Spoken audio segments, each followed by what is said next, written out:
And now, it's time for the LJN Fight Night Podcast. Hosted by The Plan, Zash Man.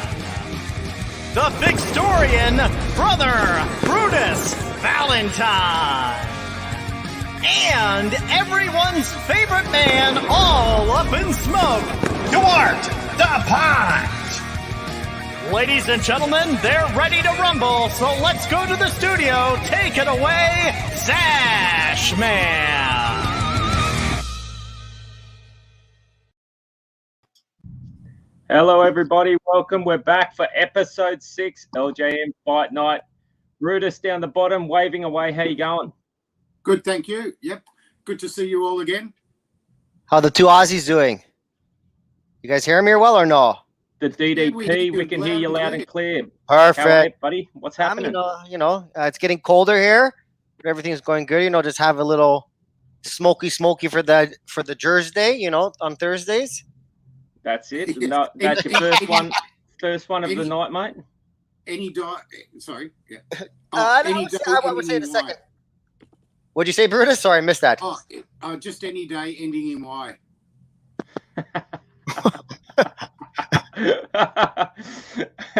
Haven't you heard that one before? Duarte doesn't get it. It's I don't get it. Thing, maybe. you only have some recreational enjoyment only on days that end in Y. Oh, okay. Now I get it. I just didn't understand. I was like, what did he say? And it wasn't coming to my brain, but I get it. Yes. We're a bit backward down here. Yeah. No, you're not. Backwards going forwards. We've got a jam-packed episode, another bumper episode. We've got a certain high-scale customizer that sent us a custom hack this week. I haven't announced who it is yet, so we'll leave that as a bit of a surprise. But two of the guests coming on the show, we've got Tony Thorpe. If most of you guys would already know Tony Thorpe. He's a collector, customizer, and he's also a musician.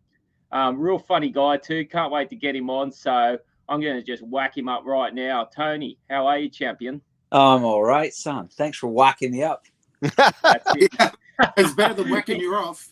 Yeah. The thing that I like about Tony is he really understands the Aussie accent. Like a lot of the Americans sit there and go, "What the hell is he talking about? I don't understand all these words he's coming up with." Tony gets it. Tony gets the way I talk. Don't you, champ? I love it. No, I think it's because of my parents being British, and I think, I know you guys don't like the British, but no one does anymore. It's never was, I guess. I don't know. I love the British. Look, Yeah. Duarte's choking over that because Portugal was on track to be one of the world's dominators in terms of colonization. But of course, Okay, relax.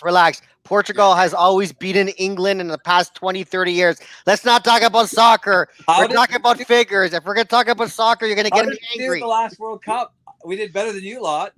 What happened? What happened in the Euro Cup? To start a debate up here about sports. You lost to the Italians.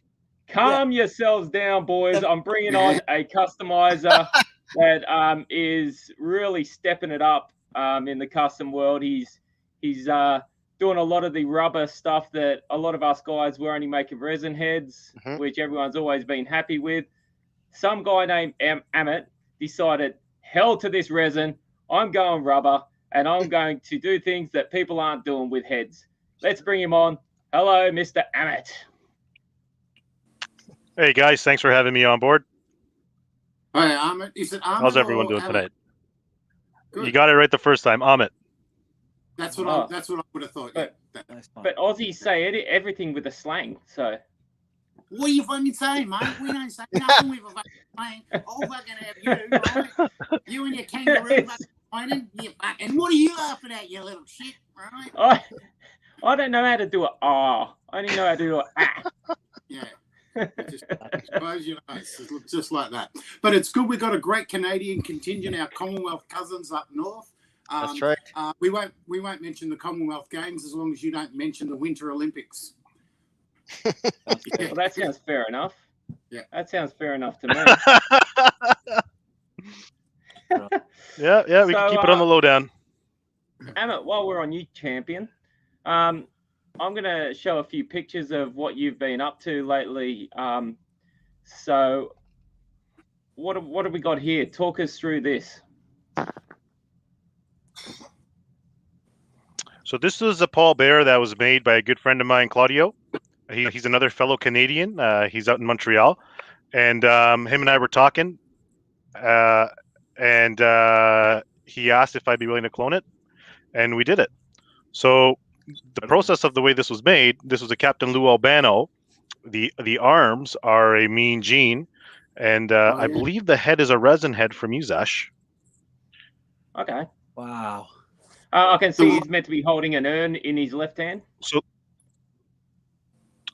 that's right. He's meant to be holding the urn. I actually have an urn here on my desk that I'm planning to enlarge.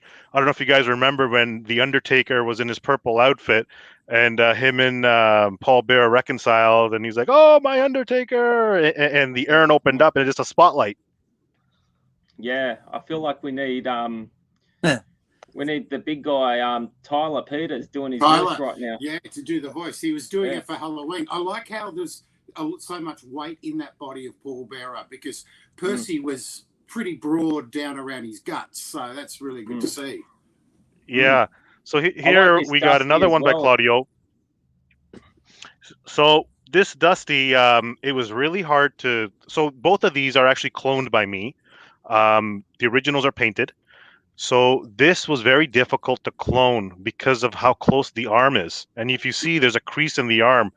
These are resin. I added some pigment to it just so I can see what's going on. This was a King Kong Bundy, and just repositioned arms, stuff like that. Wow. The head was done by me. It's a beautiful, beautiful piece that Claudio made. And the great thing is the way the hand is situated, the belt sits right there. Are you doing two-piece molds or cut molds? I'm doing cut molds right now. I tried to do two-piece molds, but I just wasn't doing a good job at it. I might revisit it because now I've kind of improved my techniques. Well, there's pros and cons to both, in my opinion. I think cut molds are just a great time saver, and you don't have to have it in completely two pieces. So that's always convenient. Sometimes you can get away with a quarter of the body not even being cut at all. And that's right. That's obviously seamless then, which is an advantage. But it's always good to hear people doing it different ways. This is one of my favorites. I got this done last week. So I've been working with the sculptor, and this is an Owen Hart. So we took a picture from just before he won the King of the Ring, and I had this sculpted. It came out beautiful. This is still a work in progress. I want one. Are you selling that sure. head at the moment, Amit? Absolutely. Absolutely. Yeah. If you want it in rubber, it's $25, or if you want it just resin, with $20. I want to get when you finish that Owen Hart, I want that Owen Hart. He's one of my all time. Absolutely. Well, you want him to clone that? You want him to clone that? That Owen Hart is doing, like the whole figure together? Yeah. For that, I'm planning on flipping the arm, so this way, you could put the slammies in there. Nice. So this was a project that I was doing. I call this the kit. The kit is the two arms of Goldberg. It comes with a head, and it comes with Goldberg's feet. This is still a work in progress. I was just, debating, do I go with the Macho Man body or the Ricky Steamboat body? But the Macho Man body's kind of stuck out to me a little bit more. I just got to swap out the legs for something a little bit more masculine. So this is this is something that I've been working on for a while. I'm doing a custom NWO, and this is going to be coming out for pre-sale very soon. And this is Kevin Nash, and both of his hands are going to be the Too Sweet.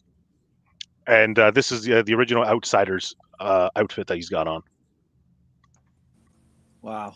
And this is one of my big masterpieces. I took a Ken Patera. This was the first mold that I worked on. I didn't know nothing about doing this stuff. And I was like, you know what? If others are doing it, why can't I do it? I shaved down the chest, shaved down the back, got rid of the singlet, added some sculpt, got the chest going, added muscle to the back. And this, what you're looking at right now, is 100% rubber clone of Hulk Hogan. And I have 7 different heads of Hogan that can be swapped in and out of there. Yeah, I've picked up, I think, with 5 of those bodies, no? That's right. Yeah, you did. And I did pick up all the different Hogan heads, and then Harvey Snoots will call anyone up if you do a Hogan. So that's a perfect body for the Hogan. You could do like Hogan in the black pants, white boots. You could do Hogan in his red pants. You could do all the areas that Hogan wore his pants. And that's that's the thing. And one more I wanted to show you guys to complete the NWO that I've been working. This actually I started today around 5 o'clock in the afternoon, and I wanted to show everybody this one. So I don't know if you guys can see that. Yeah, I can see that. You have the arms out like that. No, like Razor would walk, or Hall Nash would walk. I mean Hall. Yeah. So one of the things they did. This was Hulk Hogan's upper body and his Volkov's legs. So I'm going to raise it just a tight little bit so I can get more of the underwear going there. Mm-hmm. But one of the things I did, Hulk Hogan had like titties. Yeah. So I just sculpted a nicer chest on this guy. Nice. This should be ready as well. So this is going to be selling as a 3-pack at some point with the WCW tag belts, and Hollywood Hulk Hogan is going to come with his NWO belt, the boa, and a removable headband. When you make a box to put the mold in for something like that, I'm guessing that you either use Lego or you make a wooden box, because something like that with his arms out, you have to really make it specifically shaped to the figure, or otherwise you're going to be wasting a hell of a lot of expensive silicone. Absolutely right. And the Lego is wonders. When I was doing the Goldberg, all the Goldberg stuff, the arms and the feet were all made out of Lego. That was my base. I've got a bit of a hatred for Lego. It would take me 2 hours to make a Lego box. I'm hopeless with Lego. So put the blocks together. Come on. Maybe I can get the kids to do it for me. Brutus, one of the things. things. Have a question? Oh, there's a question from Caleb. Caleb Langford, of course, who we all know very well as a master customizer. He just wasn't sure when Amit was talking. He missed. Where did the Owen head come from? It was sculpted by myself and someone that I'm working with. Right. Incredible. Beautiful. There you go, Caleb. Nice. So I'm in the process of learning. Like a lot of us, we see everyone using 3D printing, and everyone's doing everything on ZBrush and Blender and stuff like that. I mean, I'm trying to learn myself. I'm in the infancy phase of that right now. It's kind of hard when you have a full-time job and you're full-time dad. Yeah. But trying it. But back to what you were saying about the silicone molds, Ash. One of the things that I learned real quick, this shit is expensive, and I was averaging 2 molds per kit that I was buying, the gallon, and I knew something had to change because my stuff was weighing like 10, 11 pounds, and that's way too much. So I condensed my box, I made a couple of curvatures, and I brought it down to like 7.5 pounds. So I was now averaging three figures per kit. So each figure you're using around about 2 kilogram, 1.5 to 2 kilogram of yes. silicon. Yeah. That's fairly on par with what I do, but I've got a little technique of using. I don't know whether you guys have it in the US, but I use you know those little tubs that you put cereal in, like they're little containers, and you've got a lid for it. Yep. Well, some of my figures fit perfectly in them, and sometimes I'll just put a bit of clay that doesn't dry around the outside and around the figure, and it does make the silicone a little bit tacky on the outside, but it can save you a little bit. Just something that I've gotten used to doing. There's much better ways out there, I'm sure, but yeah. So how do you take it out then? Do you cut the cereal box? Yeah, there's a slit down the side, and I just rip it open and pull it out, and then when I want to reuse it, I hot glue back up the side and put big fat elastic bands around it, which keep it together. When the silicone's in there, it's obviously going to want to weigh it out. So the thick elastic bands sort of keep it all together, if that makes sense. So I'll show you. Sometimes this was my first mold. Which is annoying. That was my first mold. This is just over 10 pounds. Jesus. Yeah. And then my first I improved, Yeah. a lot. because all of this was wasted space on them. Mm. Yeah, it's an interesting one. Is also getting even pressure that you want from the elastics around it as well. You know, you can't be pushing on the sides too much. It's got to be even in and pushing it together rather than, you know, sort of pulling and pushing it. But there's lots of little tricks to it. But One of the first things that I go ahead. No, you go. I said one of the first things I did when I started making the full clones, I watched the video that you sent to that guy. You sent the 1-2-3 kid. Yeah. But one of the techniques I found that was difficult with him, he puts a piece of wood around it, then he puts elastics everywhere, and what that does, it crushes the mold, and you get more of a intense parting line, especially if it's a cut mold. You've got to have them seams totally perfect, and especially if you're doing rubber, because with resin you can just sand it down, put a bit of putty in there, and fix it up. But with rubber, it's not that easy. No, yeah. And you know, and Brian Frawley's a genius specialist with that. How he does all those clones, he does a really good job with it. Definitely. Well, let's go on to life hacks. I'm hoping Brutus has got something for us here. Oh yeah.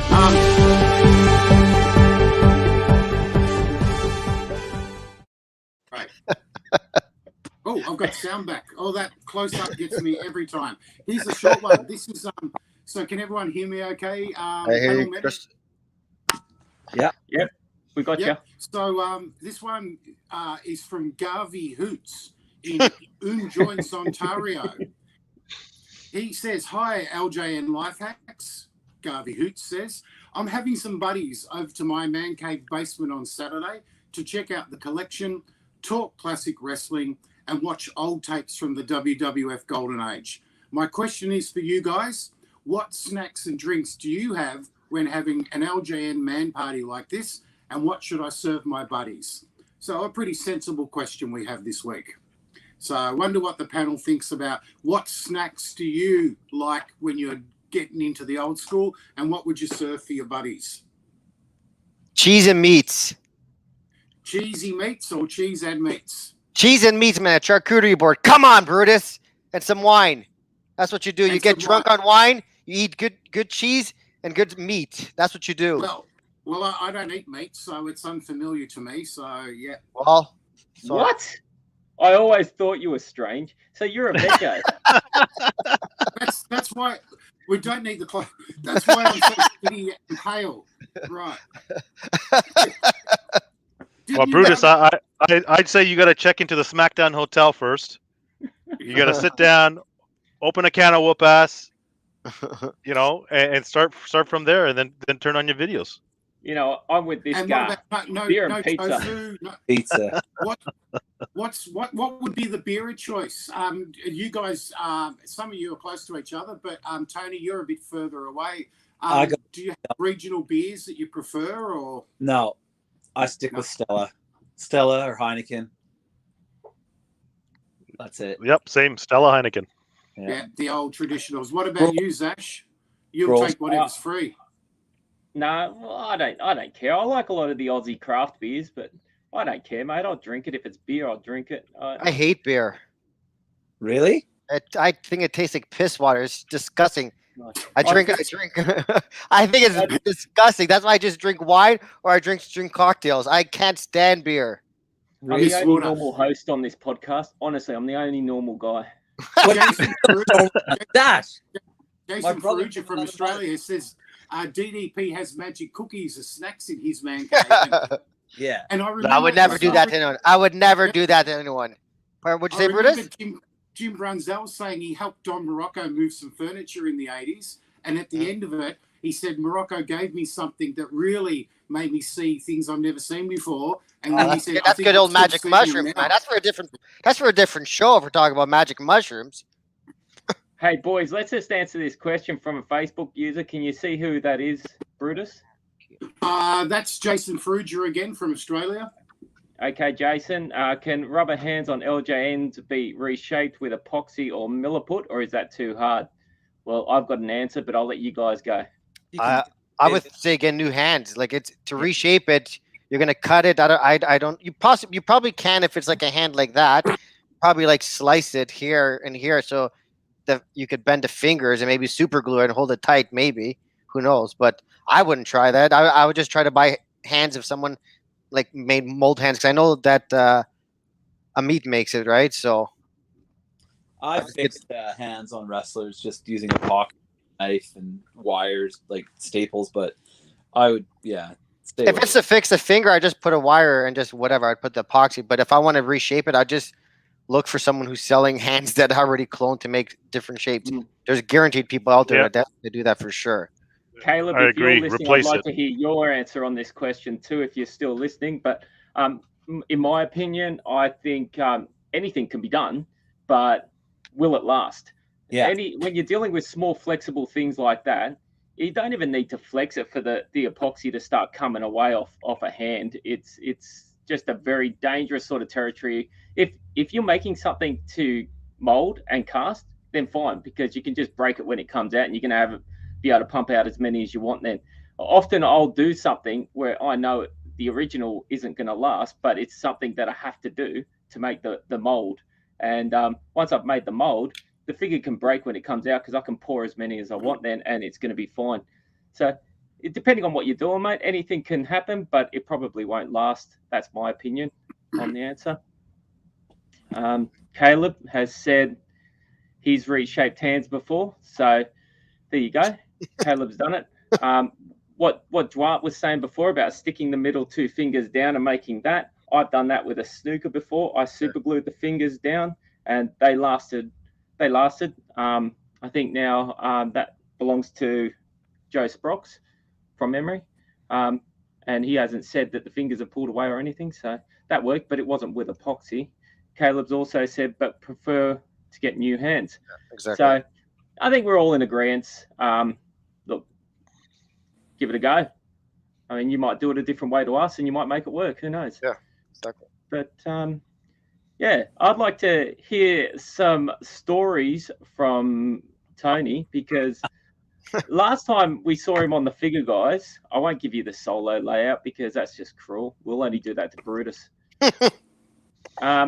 Now, Tony, when you were on the Figure Guys last, you told a story that kind of made me think about how my parents are. They're English, and you mentioned your dad taking the piss out of wrestling when you used to like it. Oh yeah. Can you just tell us a quick version of that story again? Well, there was a few, like the Ultimate Warrior. I got a magazine here. You were showing those earlier. It was just funny because like I got the Macho Man Elizabeth here, Ultimate Warrior. He was like, "Oh, Macho Man Randy Savage. He's bloody ugly, and she's gorgeous. What's she doing with him? Oh, this is bloody ridiculous. The Ultimate Warrior. He's a bloody lunatic. Yeah. Guy, he's a lunatic. Oh my God, is it fake?" It was just like, winter's coming. No, he couldn't. He hated. Yeah, he didn't hate it. He just didn't understand why we liked it. Because I guess like he liked boxing and soccer, and, rugby, stuff like that, where it was like quite fit. And he just, I don't know. I wish he was alive, because when I was training to be a wrestler, I got fucking destroyed a couple times. I hurt my ribs, and I just would have been like, yeah, real fake, real. Yeah, we on that, should Tony. update how that went, Tony. I mean, you were That's just about to what I was start gonna off ask. last time. Yeah. Sorry, what's that? You were just about to start off when we spoke on the Figure Guys, and you're still alive. So Yeah, I trained. I put on about 20 pounds since I stopped. I got hurt.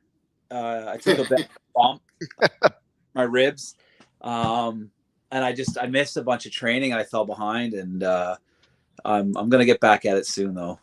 I'm still gonna do it. it's not like when you're a kid, is it, where you can rough and tumble and just chuck each other around and try and do the moves and actually almost hurt each other, but you bounce back really fast. But Oh when yeah, you're 45 when you're years old. slightly older, everything hurts a lot more. Yeah, I'm 45. I fucking hurt myself trying to put my pants on, my trousers on. Yeah, sometimes I get out of breath trying to Trousers. shoelaces. Yeah, you know what I mean? Like if I get out of bed and I don't fall over, I'm happy, right? So it's just as you age, you kind of learn these things. Oh, yeah. So this week, Brutus always says the best comment. Usually, Zash gives out a clone. I was telling Zash that this week, the best comment, I guess Brutus chooses whoever guy gets to pick any magazine. They'll just send me a message, and then I'll show them all the pictures of all the magazines. Or there it is, and they get to choose whatever one they want, and I'll ship it them for free.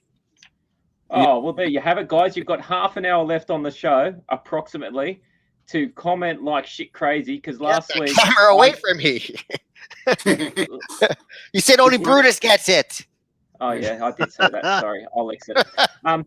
So last week I gave away a figure to the best comment. And who won that again, Brutus? God, I sent it to him. Last week was Joe Petka won. That's right. Joe Petka won last week.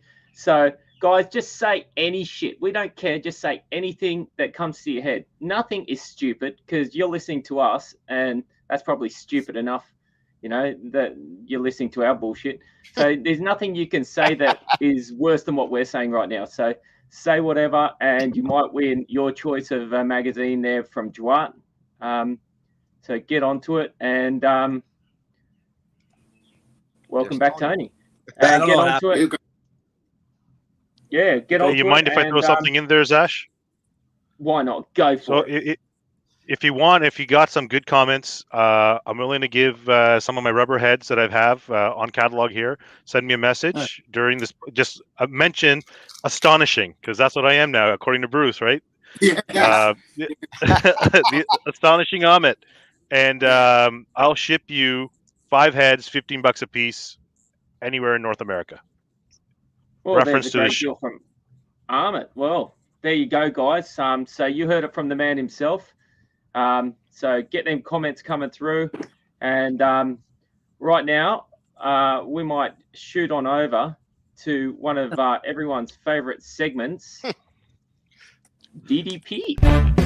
With all the crazy things going on in the past and present, we have a man who will tell you exactly how he sees it. Come on! With Duarte, the Pond. Okay, when you're looking through eBay ads, what really gets my loins really mad is when things call when people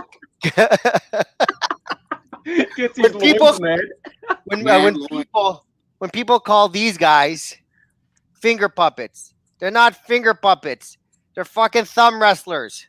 They go in your thumb. Right, Brutus? Doesn't it piss you off when they call these guys finger puppets? They're thumb wrestlers. Come on, call it by the right name. Duarte, with loins like yours, mate, I reckon I've heard you'd like to be a bit of a finger puppet. That's right. Yeah,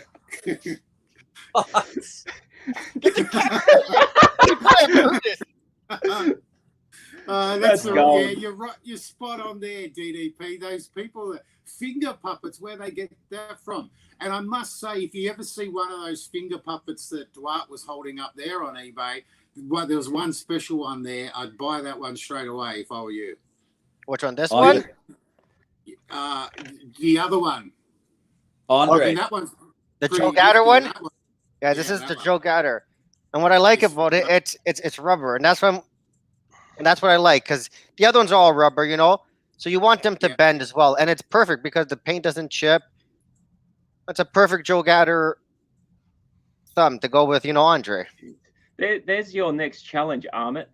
Rubber thumb wrestlers. You're doing well with the rubber. Yeah, I'd have to check that out. How to do that? So that's the next venture for sure. Can you shrink the head or no? Because I know you guys enlarge the heads, but can you shrink the heads? I mean, the enlarging process. You see, I think the Mattel head would be perfect for this, because Ash could tell you when you're enlarging a Mattel head, you got to do it twice because they're so small in comparison to the Jack's heads. And on the first enlarged, it'd be probably perfect for something like that.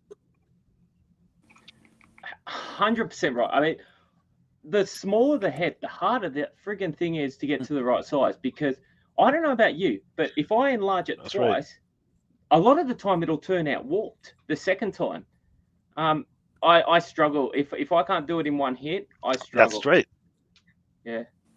It's a weird thing, casting and So molding. what I'll show you. One of the first times I was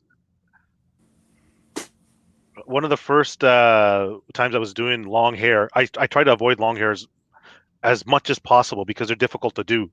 So I was doing it like this. Well, I don't know if you see that. That's Christian. It looks like he's on bloody Mount Rushmore there. Yeah. But I had to do this twice to get it to the right size because it's just too small. After I did this, I started learning that okay, put it down with some putty and do it properly. But you had to do it twice, and it was just a pain in the ass, and because it was coming out all messed up. Yeah, I've found with long hair, it's sometimes easier to do with rubber because not only will it not break on the way out when you're pulling it out of the mold, because the resin sometimes if they've got them long curls, you can just break the resin will just snap off. They're that small. So with rubber it flexes in there and it'll pull out easier. And also when you put it on the figure, you can actually put it down lower because the rubber will flex around the figure the way you want it rather than it be, stern and you can't get it low enough. So you have to basically snap the hair off to get the head lower. I'm sure I'm not the only one that's come across those issues. No, absolutely. And then even like talking about some of the Hasbro heads, for example, to enlarge it to like this is a Hulk Hogan rubber. To enlarge it to that size, you've got to do it twice. So when I did this the first time, it came out something like this. This is the Mattel head, fully sized one time. But then what the problem I was having, there were so many spots and so many holes and just deformities. I had to actually go in there with epoxy and play with it and fix it and sand it down and then remold it. Otherwise, it was just like a nightmare. Right. Yeah, look, there's a lot that goes into all this casting and molding. And I have never tried and I never attempted. It seems like way too much work. I give credit to all you guys. I'll give you credit to all the guys that learn how to mold and all that stuff because it takes a lot of time, effort, and money. That's for sure. I'll tell you this: if anybody can tell me the 3 figures that I used to make this Kevin Nash or soon to be Kevin Nash, I will send you this for free. Haku, Hillbilly Jim, and fuck, I can't get the other one. No Haku there. Is there Haku in there? I wish I wish I could see better. Obviously, it's Hillbilly Jim. Like the Haku is the arms and the chest. It's like Ken you look at Patera's torso. Is that? Sorry, who? And the leg. Is that Ken Patera's torso? Haku's biceps and the forearms are Randy Savage. Okay. Do we want to leave this to comments below and I answer, or do you want me to answer it? Hold on, but is Brutus right? No, well, we've got. I can't say. I'm giving you guys the options here. Okay, we'll leave it till the end of the show for the answer. Do you want me to read out a few? Fair enough. Joe Pecker's got Kemper Terra Hill, so he must be using voice, and then he's changed that to Kemper Terra. Caleb Langford, now he's a guy who's going to know his stuff as well. He says Patera Arms. So, guys, get in on the that could be the way to get the winner for this week. So, yeah, put your comments up. One more show. Put it up. One more show. I see an anvil torso, but I mean, I could be wrong. I'll turn it around. Definitely there were 3 figures used, and one is obvious. Yeah, the Hillbilly Jim's obvious. And the Haku. It's Haku, I'm fucking telling you. Okay. All right, well, there it is, guys. Get your and that's comments why in. Tony Thorpe is terrifying. Oh, he's got it there. Yeah. Hold on. Let me find you there, Tony. Put that up again. Okay, I'm telling you. That is, it's just fucking. Oh, almost broke my paint job.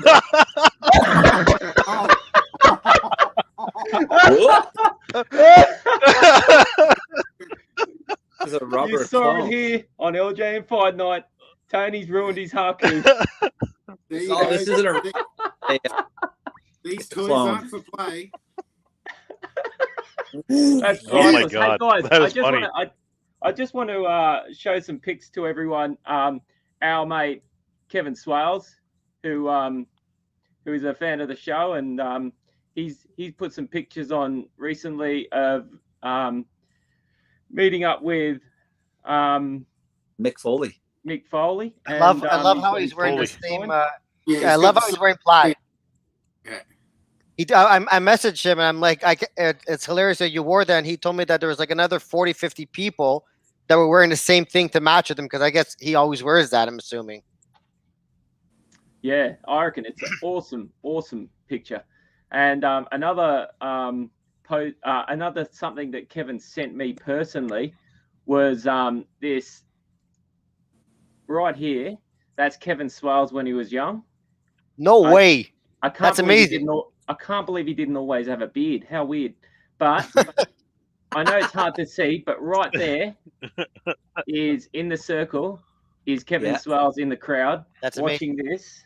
That's Andre Bundy. Who are the other two guys? Is that the Freebird guys? Sorry, no. I think it is. I think you're Oh, probably maybe you're right right, yeah, because maybe. right now, But it's in not this Michael. picture, he's 5 years old, and he was at the World Class Championship Wrestling in Dallas, Texas, and he reckons he remembers it like it was yesterday. Right, Wow. so that would have been Big Daddy Bundy then. So who do you reckon we've got? Buddy Roberts and Terry Gordy, maybe? I think. I don't know who's in front of Andre, but it looks like Terry Gordy behind him. Doesn't matter whoever's there, he got to see Andre live, so that's pretty cool. Yeah, I think that kind of thing's awesome. And is pretty guys cool. listening, if you've got anything like that that you want us to talk about on the show, we love talking about all this kind of stuff. Send pics to me, Brutus, or Duarte. We will definitely put it on and have a chat about it because we all love seeing stuff like that. And it's good to have photos like that because it stops Tony ruining his collection. Yeah. I think he's still, wait, Who's okay? Is that, He'll survive. is that a tear? T. Haku will Here. survive Yeah. anything. No, not a Yeah. T. A tear. You're tear. crying. No He still tears. doesn't get it. Not a tia. Come on, beer. That's Yeah. a really nice collection of belts behind you there, Tony, and the way you got your belts set out and displayed too. We don't see enough of collections on these shows. It would be good to have like a collector spotlight every week or so. Other So, fellow Canadians know who the real champ is, though. The Canadian Oh, champ. that's a nice one. Yeah, I actually That's a nice one. most of my better belts are in the other room. This is just where I do when I do my podcast that I do when we Nice. talk wrestling belts. I film it Have usually. you here. got a guitar handy there, Tony? Not in this room, no. And you Oh. tried this last time, but the wife and kids are in I bed. You see, you're just getting up, and everyone's gone to bed, and she's gonna come down here. She's already sent me a message, so Yeah. I must have been too loud already. Yeah, she sounds like my wife. She's like that. I'm always too loud at night. But, Always, and man. over Tony's left shoulder is a Mick Foley in wearing his plaid as well. Yeah. Next, Yeah, Yep. A good eye, man. yeah. I have to have a good eye. Oh, yeah. For there it is. damn. And I put the Adidas 3 stripes on his shoes because I love Adidas. Can you do me a favor? Can you see if the arms bend? Yeah. No, don't do it. Don't do it. No, Don't do it. Don't do it. All right. Let's go to another segment. And now, it's your chance to challenge the Fig Storian himself. Ask a question or try to stump the LJN Mastermind. Ladies and gentlemen, how's that? With the Figstorian, Brother Brutus Valentine.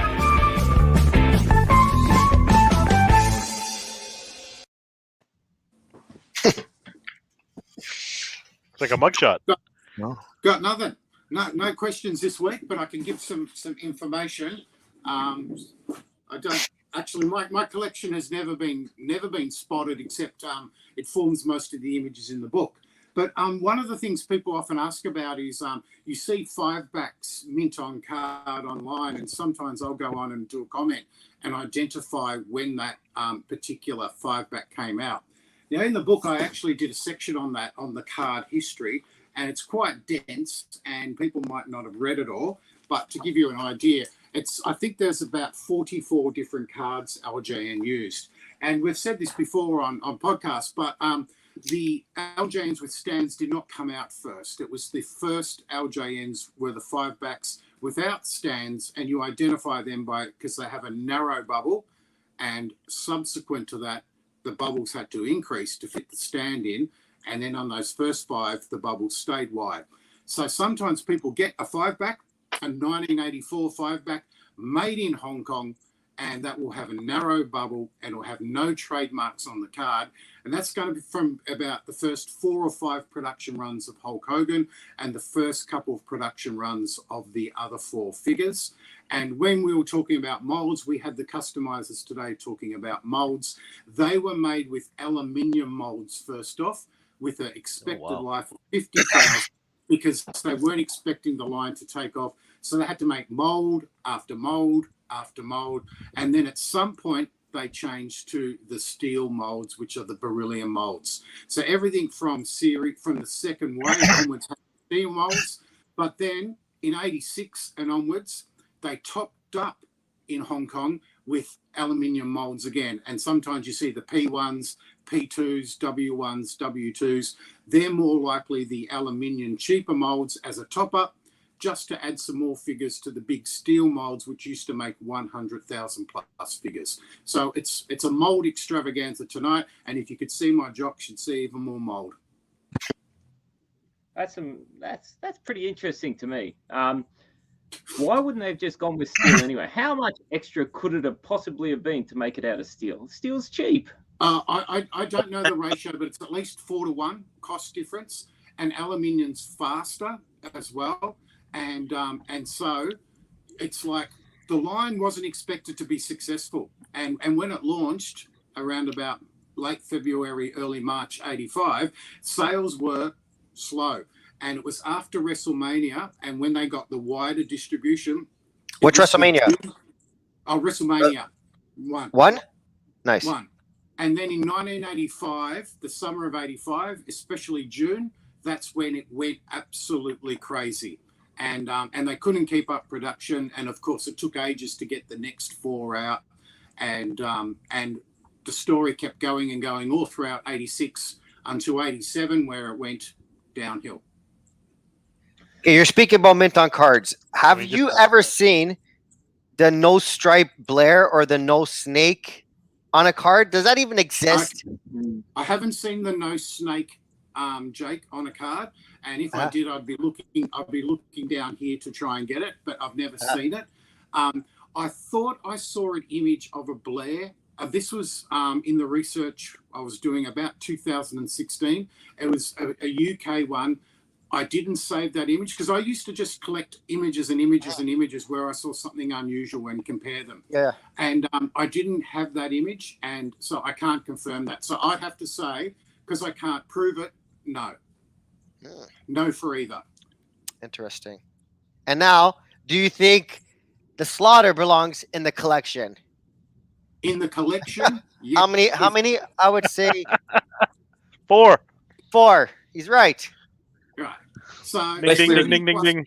70 plus 1. On 4. Now, whether collectors want it or not, it's up to them. See, I've always had an issue with collectors saying you must, not you guys, but collectors say you have to have this, you have to have that. A collector can just have 7 figures if they want, and they can be all crappy. They can just collect the tag teams. There's no rules. Otherwise, our hobby isn't fun if we put too many rules like that. And so, really, the LJN collection, 70 singles releases plus 1, which is the Slaughter. But as whether he's an LJN, well, then you get people who come up like Gilbert Poindexter and say, well, technically, Grand Toys weren't LJN. Ultimate Warrior was Grand Toys, Haku was Grand Toys, and that, and Andre, he was Grand Toys. And then you say, well, Andre's mold was actually an LJN mold. And so it goes on and on and on. You've got a real vendetta against Gilbert Poindexter. But just to add to that, Zash, you were asking why not go steel versus aluminum. I sell metal for a living. Aluminum is the most formable alloy in comparison to steel and stuff like that. So aluminum is cheaper and it's lighter and it's easier to handle as opposed to steel.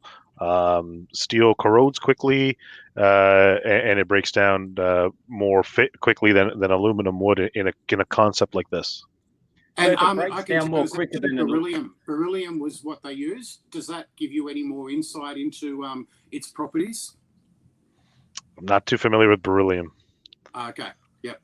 So when I was contacting the guys at LJN, and some of them aren't named, they didn't want to be named. They said, look, aluminium, we could just push to 50,000 if we're lucky. And the figures would start to go a bit gammy towards the end, get a lot of jams. Because, it's two-part molding, injection molding. I had to research all that, pushes all the pellets in real hot. Imagine molding King Kong Bundy, the amount of heat and force. But with steel, he said, we could get 100 easy on steel and just keep running the molds if we needed to. And they probably would have done that until they couldn't sell anymore. But because you've only got a certain number of machines, that's why they did the Hong Kong co-productions in 1986 to top up, right? And that was generally the second half. And that's why you get a lot of the variants. They come from those Hong Kong co-productions in 1986, and they generally got a number before their letter code. Okay, Brutus, can you just answer this question? Who's asked this? I still wonder how something so popular went belly up. Okay, you remind me of something I was going to recommend people to do if they've got the book. Now, they should have the book. Times are tough down here, so I appreciate if you buy it. But this is what I'd say you do, because I wrote the book so you can come in and out at any time. Each section has the introduction. Each series has the introduction. That's from the collector's point of view. And then at the end of the section, as you guys would know, it has the lowdown. And that's the analytical point of view. What I'd suggest for people to do is just read that intro and that lowdown for each section, and you get the whole history of things. The key thing in 1987 was LJN was in significant financial trouble. LJN wasn't a company in its own right. It was a subsidiary of MCA Universal. They completed that purchase in 1985. The toy guns, lifelike toy guns that LJN sold, were a huge hit. But there were 3 deaths related to young people being killed by law enforcement, mistaking those guns for real. So they lost a lot of money recalling those and then putting them back out. And they had the gotcha, laser tag. Do you remember laser tag? Yeah. You put on the breastplate and you shoot each other. They had gotcha version, and that did well, but that market died. And essentially, Nintendo came out, and that was the big thing in 1987. And the other issues are the lag between when the figures they chose came out and whether the wrestler was still around. There was also the stock market crash that happened in later 1987, and so discretionary spending went down. And the reps couldn't get these big package things. And, we're talking big package stuff, right? Bigger than my head, and my head's big. And the retailers wanted small things because G.I. Joe's was still doing well and all that sort of stuff.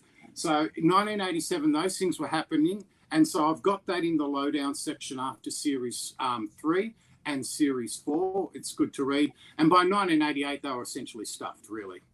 And their license was up. The license, which started in July 1984, went to around about July 1988. It was a 4-year license, and then that was done. I'd love to touch on the accessories as well, because we always talk about the molds and stuff for the figures. I'd love to know how all the accessories were made too. Very similar. I can explain that really fast. I mean, you know when you used to get like a model aeroplane and it was all the parts were attached to the plastic. So that's the sprue. So when you're making Terry Funk's branding iron, it would have 15 of those on the sprue, just made the same way. 9 hillbilly hats, for instance, 15 Volkov hats, just all those on the sprue, and then someone in the factory would have had to break them off. That would have been their job. Better than painting eyeballs. But, so they were molded on the sprue. But there's one accessory that wouldn't have been, and it's just escaping me at the moment. And often we get people asking about Big Boss Man's nightstick. How do you tell it's authentic? So there's the 14 raised ridges, but you have a look underneath the handle. There's a little sprue mark because it was originally attached to the plastic, and at one end of it, there's another little sprue mark. And just like model cars, model planes, where you pull them off, there'll be those little things. I'm looking at Amit's face right now, and you said the certain amount of ledges on the Boss Man nightstick, and guys who do casting and molding straight away would go, well, I could cast all them and mold and cast it, and what does that make it real? It doesn't make it look real, but there's the same amount of grooves in it. Well, it depends how they cast. If they make a cast of an original, then those sprue marks I'm talking about will be in there as well. Be there. Yep. Yeah. And that's why I've put the weights of the accessories in. But this is when metric is the better system, because you're talking about some that are 4 grams. And Dwight will have an apparatus that can measure in 2 decimal points as well. Exactly. And resin's heavier. But it's not much heavier. But if you're talking 1 gram difference, that's 20% on a 4 gram item, or 25%. That's a suggestion that it's not a legitimate type of thing. I can't tell the difference between a hacksaw molded 2x4 and a real one. I'm just happy. I'm just happy I got mine like 10, 12 years ago, my hacksaw and the nightstick. So I know it was real. I got it when it was still whatever. So nowadays I'd be worried, but I'm glad that I finished my collection like years and years and years ago. Yeah, I got my hard bits in the 90s as well. So no, like I'm happy. Like nowadays it's pretty tough to tell if like one of those accessories are real. No, especially a nightstick, because someone could do it out of rubber that bends, and then just a good paint job, right? Yeah.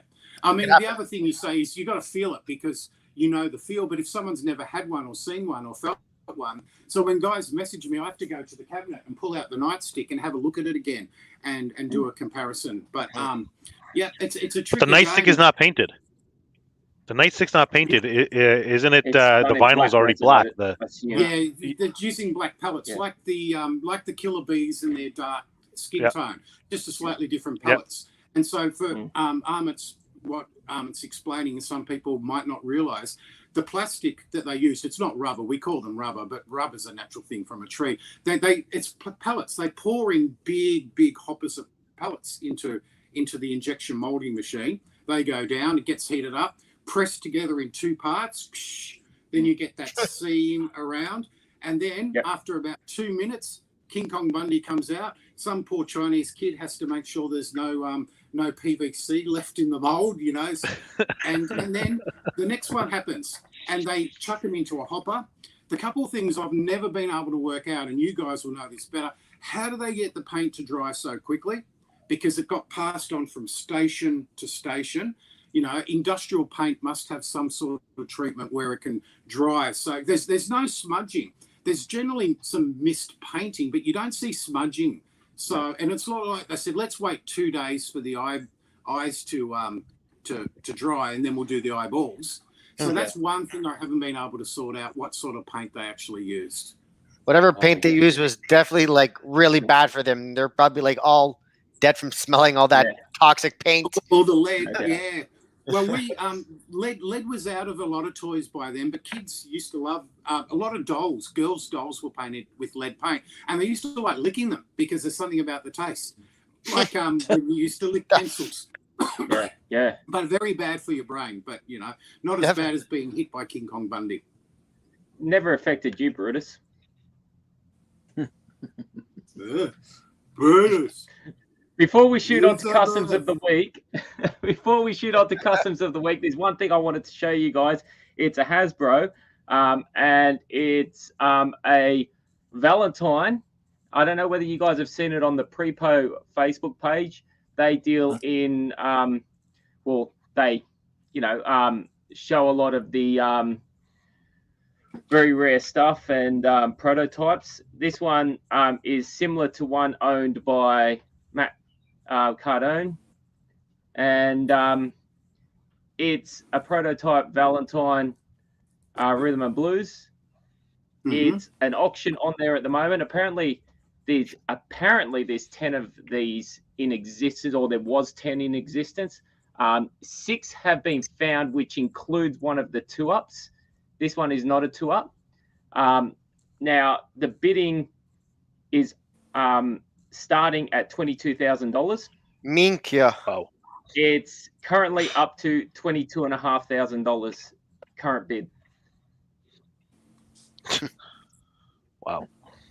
Does any of you guys interested in getting on there and having a bid? No. Is there a replica out there that we can get for like $100? You want to custom mold it, don't you, Amit? Why not? Well, I don't even collect Hasbro, so I wouldn't even buy it. Yeah, but I thought it was worth talking about, worth a mention on the show because of such a rare piece. But at that time, this guy he was really popular. Yeah. Some people are saying it's slightly different to Matt's. It looks a bit different. The notes look dark. I'm trying to find from the Hasbro book. I'm trying to find the prototypes page, but I just can't get my finger on it straight away. But this one is the 6th they've in existence that they know of right now. Apparently, a few years ago, there wasn't any that they knew about, and they're just starting to come to light.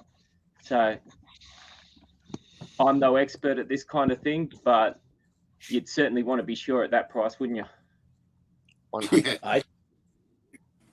So, that's that. And Brutus is busy in his Hasbro book now going, I've got to find more info on this, but get onto the Prepo Facebook group if you want to check out more of that or keep an eye on the auction.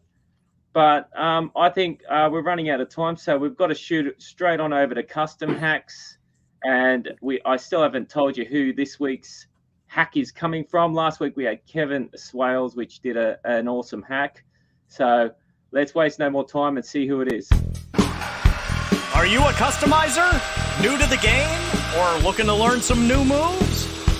Well, join us as we take you behind the curtain and backstage with Zashman. Ask him questions. Learn all of his top secrets as we give you custom hacks with the plan Zashman.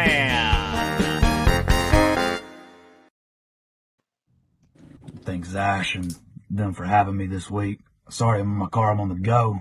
I'm going to give you a couple custom hacks. Number one thing I want to talk about is, or the first thing I want to talk about, maybe not the number one, but just some advice is don't chase the pop. In my earlier days, I found myself chasing the pop to rush to get the likes. We live in a world of instant gratification, and I found myself, applying sloppy paint jobs, not cutting lines. It was too thick in some areas. That I could have done much better. When I see some of those older photos, I just cringe, but I leave them up because it's progress. So don't chase the pop. Make what you want to make. And that's what I do. I could give a shit if anybody else likes it. I like it. I'm inspired to make it. One of the reasons I don't take commissions is because I want to constantly be inspired by what I'm making and excited to make it. And it'll get done when it gets done. So don't chase the pop. Take your time. Other two things, and I see these things debated quite a bit, so I thought it'd be cool to talk about. Acetone. Not nail polish remover. Acetone. Get you some Jasco acetone. Wipe everything off. It's a two-parter for me. So I'll wipe it, strip it down, take all the paint off, cut it up, do my claying, sand it down, acetone it again. Do not soak. Don't put it in a fucking baggie, shake it around. Leave it there. You're going to come back and your figure's going to be messed up, all wobbledy. Melted almost. So don't do that. Just douse your rag off real good and get all that paint off. Second thing. I prime everything, and I see this discussed quite a bit. Well, I don't prime if I'm just blasting some skin tone. Prime it. Promise. Your application will go a lot smoother. And what I use to prime, even on rubber and resin, and I just picked some up, that's why it's in the car with me, is this universal bonding primer. Now shake this sumbitch up real good, because if you don't, it'll spray and splatter, almost be like a sandpaper texture. You don't want that. It's over with after that. So shake it up real good. Get you some of that. Couple coats and that shit will be whiter than Casper, and you'll be ready to roll. So those are my custom hacks. Happy customizing, fellas. Get after it. I think I actually called it Custom of the Week. I'm sorry about that. It was Custom Hack Time. Custom of the Week's coming up next. Does any of you guys know who that was? That was Caleb. You knew. Yeah. It makes me wonder, like, because a lot of time we don't see these guys' face. We see the customs, and we see their name and all that. So I was wondering if anyone could even pick up on who was talking then. But yeah, it's the great man Caleb Langford, giving some awesome advice on customizing there. So what did you guys think about that? It was good. It was a good one. Good. Definitely don't leave the figure in an acetone. And then he's right. It's going to be God. Yeah. It's done. And here's some of his customs right here that I got off it. Right here. Yep. So some great advice from Caleb there. I'm going to do that every week, try and get a customizer. The reason why I'm on the little segment intro there is because originally I was going to do the custom hacks each week, but I passed it on to the other customizers because I think it's good to get everyone's version of things. Every so often, if I can't find someone to do a custom hack, I'll do it. But otherwise, we've got a few of the guys lining up to give us some of their hacks. So it's going to be super interesting, guys, to hear everyone's point of view on customizing. Are you going to show the customs now of the week? Yeah, because we're running out of time. We'll shoot straight into customs of the week. And thanks again for that, Caleb. Let me just find the intro of customs of the week. You guys don't know how hard it is to run a podcast when you don't do it very often. David, he's just so quick, David, on the figure guys. He knows he's bang, bang, bang, bang, so fluent with things. I'm sitting there thinking, where's this, where's that? But I'll get into the swing of it, guys. I think the show's running pretty well. So customs of the week, intro made by my daughter until we get one officially done by Smash Ventura.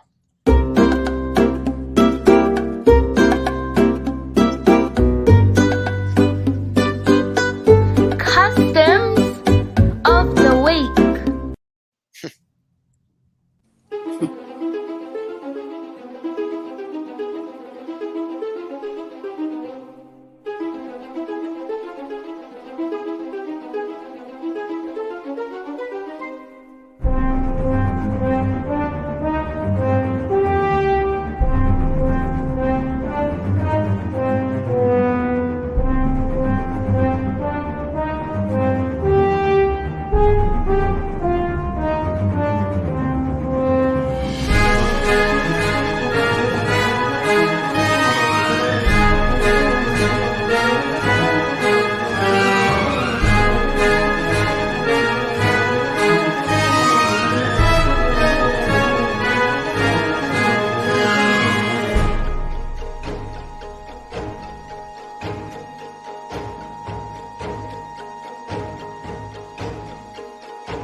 So there it is, customs of the week there, guys.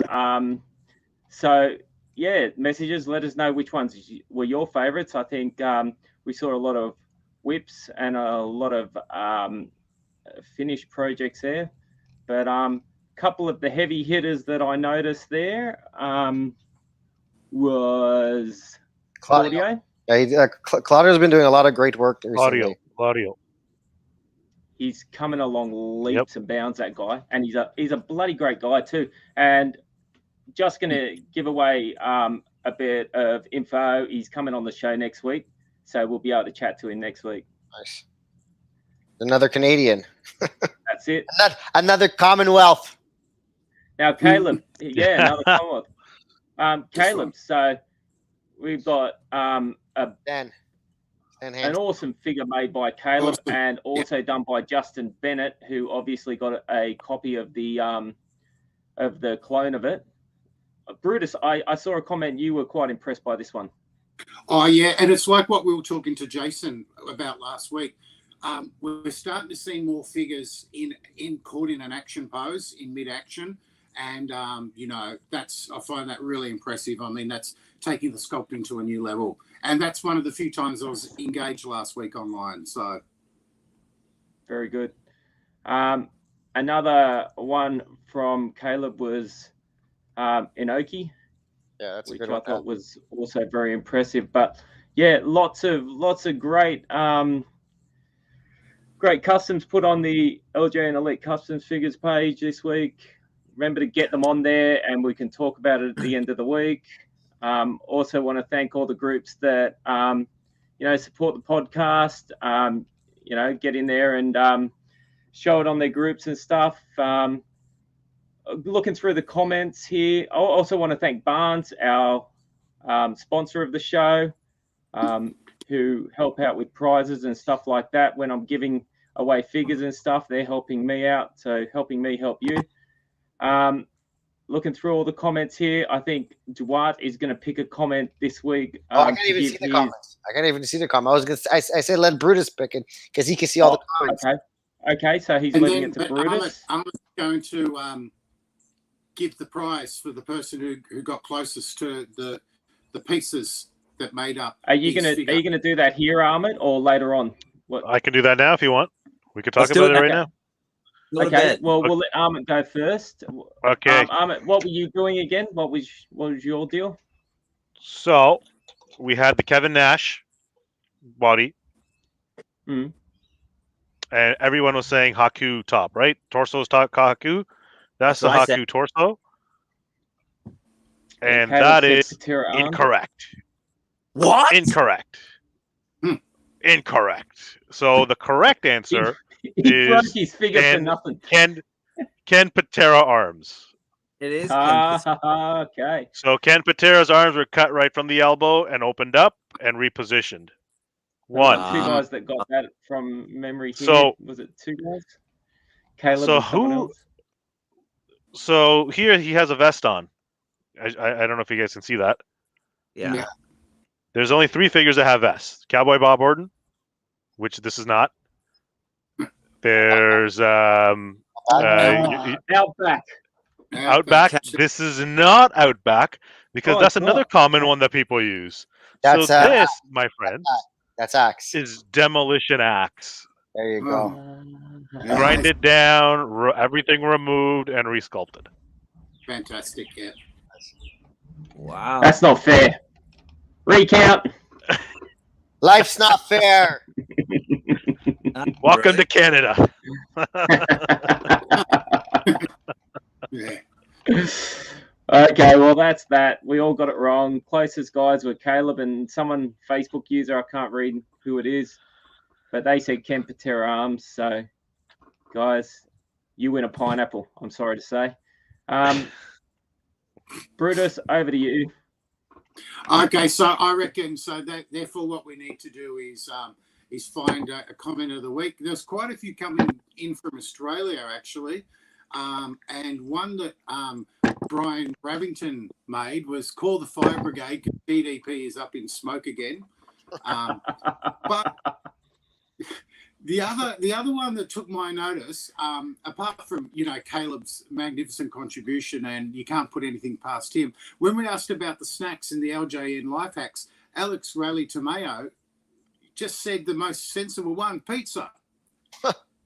that would be the go-to. So I reckon Alex is the winner this week with one word. He doesn't need to. Did you see that, guys? That's how simple you can win a prize on here. Just say pizza. He didn't even say beer. Why wouldn't you say beer that goes with a pizza, Alex? Come on! Come on. I agree. So, all right. So Alex is the winner. So reach out to me, buddy, and I'll take a picture of all the magazines. You choose which one, and then I'll send it to you. I can tell you now, when you were talking about Jason Ferrugia, I could see Duarte starting to sweat a little bit because he's in Australia and he was thinking that's an extra $10 in shipping. Who gives a shit? Who gives a shit? I'll send it by the boat. That's right. Send it by the boat. Guys. Tell you a story about that from 1996 next week if you want. So. Oh, the boat. Yeah, the boat. Yeah. Fair Star, the fun ship.